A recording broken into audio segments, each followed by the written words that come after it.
everyone. So we are back again with the second part of the chapter Freedom of your book Political Theory of class 11th Political Science.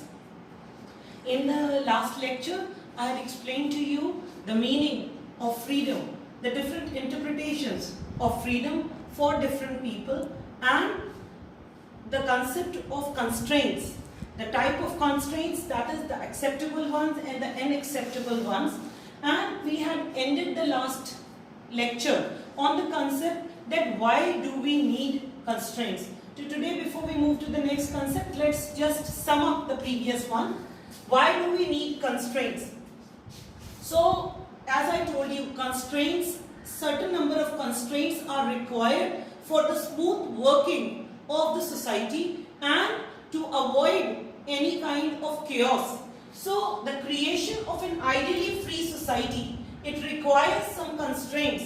These constraints, why they are required? That is, we should be willing to respect the differences of views, opinions and beliefs. If not, then it will lead to a lot of entanglement between different people. Then some political and legal restraints are needed to ensure that differences may be discussed or debated without one group coercively imposing its view on the other. No group should be given the freedom to put its views here to overpower the other group by imposing its views on that particular group. So some kind of a political or legal restraint should be there to avoid one group becoming more dictatorial or monopolistic. So a stronger support from law is also needed to protect our freedom. Of course, law is one very important aspect that will put a restraint on any such kind of a situation where the freedom of one particular individual or a one particular group or one particular community is restrained because of some unlawful reasons. So this was the basic concept that why do we need constraints?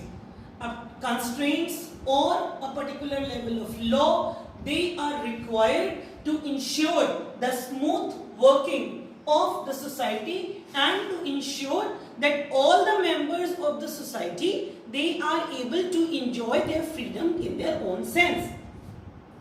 Now, one very important concept that we study in political science is the harm principle. As the name suggests, harm.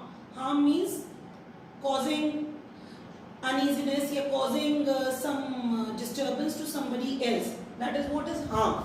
So what is harm principle? Harm principle basically holds that the action of one individual should only be limited to prevent harm to other individuals. No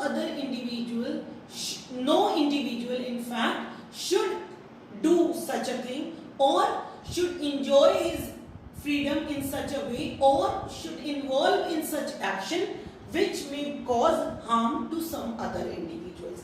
Now this harm principle was first fully articulated by the English philosopher John Stuart Mill. See, one thing students, off and on I keep on telling you some names.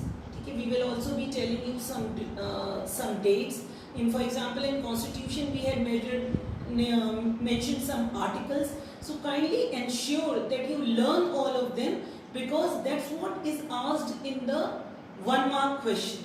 These 1 mark questions or the MCQs or fill in the blanks, they will basically involve all these minor details. So for example, in the last lecture we had talked about the book by Nelson Mandela or about his tenure in the jail and so on. So kindly notify, pay attention to these. So he, in his book of essay, on liberty. So what was the name of the philosopher? John Stuart Mill, and his essay was on liberty, the name of the essay. So in this essay he argued that the only purpose for which power can be rightfully exercised over any member of a civilized community against his will is to prevent harm to others. Means you can only exercise your power if your power is not causing harm to somebody else. So this basically is the basic principle of liberty in politics, and that says that no one should be forcibly prevented from acting in a way he chooses, provided his acts are not invasive of the free acts of others. This means every person is free to do some actions, is free to do a particular work until and unless his work is not causing disturbance, is not harming some other work. Means our actions should not be at the cost of others' comforts. I think this is very basic thing only, which we all do, that whatever we are doing, it should not be at the cost of others' comforts. So in this regard, what Mill has done, he has divided the actions in two parts. First are the self-regarding action. What are self-regarding action? These actions are those that have consequences only for the individual actor and nobody else. While on the other hand, the other regarding actions, they include those actions that have caused consequences for others. I will give you a very small example. For example, these days children, you all also have a habit to continuously put your earphones and keep on hearing music throughout whenever you are working. So your mother must be saying again and again that continuously using those earphones day in and day night may harm your hearing abilities. Yeah, in the long run, they may not be very good for your hearing mechanism. So, but whatever harm they are causing only to you. So, this action is self-regarding action, means hearing music day in and day out, using those earphones which might harm your hearing. On the other hand, if you are playing that music loud on the loudspeakers, such that the sound goes beyond your house and is disturbing your neighborhood, that moment, that action becomes an other regarding action. Means till an action is in the domain of your personal arena. This means till it is causing harm or benefit to you, it will be self-regarding action. And the moment that action takes into account somebody else in your neighborhood or in your community, the moment that happens, it becomes an other regarding actions. Now continuing with the same example which I was giving you, hearing very loud music. Now hearing very loud music, and so loud that it is disturbing your neighbors, or it may not be comfortable for the children who are trying to study in your neighborhood.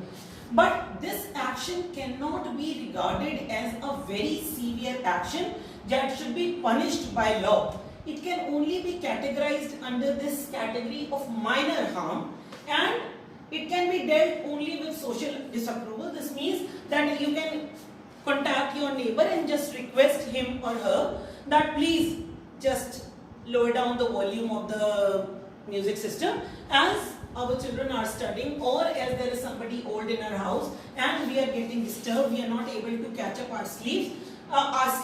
So this social disapproval can be enough for dealing with this minor harm. It is not to be taken for the legal action. Why? Because this is a case of minor harm. But again, this is a case of an other regarding action. Because your music is giving you pleasure, but it is causing discomfort to the people around you. So as a result, it will be not put in the case of self-regarding action.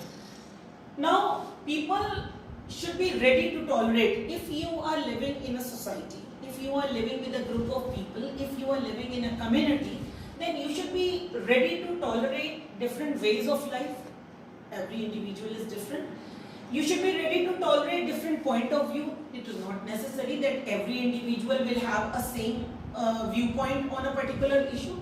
And you should be ready to tolerate the different interests.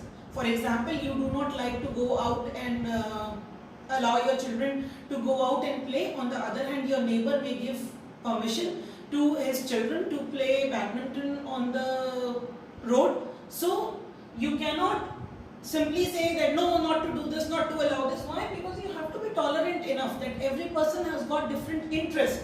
And this is very, very important for ensuring the harmony of the society. So for all these things, you should be ready to tolerate all these, but the condition is that all these differences in viewpoints, in interest, in lifestyles, they should not cause harm to others. So basically for enjoying your freedom, you should not hamper with the freedom of others. So these hate campaigns cause serious harm to the freedom of others, and actions that cause serious harms are actions on which constraints can be imposed. But we must make sure that the constraints imposed are not so severe that they destroy the meaning of freedom itself.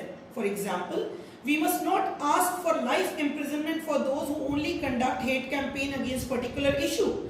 Maybe some restriction on their movement or some curtailment to hold public meetings or some kind of a warning is enough to stop them from conducting such campaigns.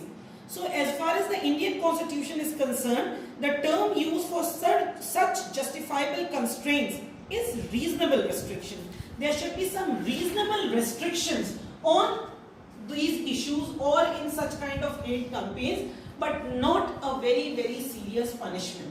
They can easily be done by a social disapproval or by a reasonable justifiable restrictions. So this was all about the harm principle. In the next lecture, we will be talking about the positive and negative liberty and the freedom of expression. Till then, keep studying, stay safe.